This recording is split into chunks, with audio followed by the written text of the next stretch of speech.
নিচের ছবি থেকে আপনার কি মনে হচ্ছে বাংলাদেশের জন্য ভয়াবহ সময় চলে আসছে সামনে? দেখেন নিচের ছবিটা, মায়ানমারের সেনা প্রধান এবং সেই দেশের প্রধানমন্ত্রী এবং নরেন্দ্র মোদী দুইজন মিলে দেখা করেছেন, সাক্ষাৎ করেছেন। এই সাক্ষাতের মাধ্যমে কিন্তু আমাদেরকে সামনের দিনে আরো সতর্ক থাকতে হবে, কারণ মায়ানমার থেকে যেরকম ভাবে রোহিঙ্গা এসেছে সেই রকম ভাবে তারা আরো চেষ্টা করবে যে বাংলাদেশে বিশৃঙ্খলা লাগানোর জন্য, সীমান্তর দিকে যাতে সরকার নজর দেয় আর বাংলাদেশের অভ্যন্তরীণ যেগুলো কাজগুলো আছে সেগুলো যেন বাস্তবায়ন করতে না পারে, সেগুলো নিয়েই পড়ে থাকে।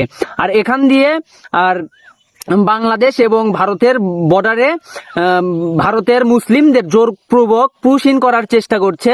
সেখানে আমাদের বেশিরভাগ মিডিয়া, বেশিরভাগ জনগণের কিন্তু ওই দিকে কিন্তু মাথা গেছে।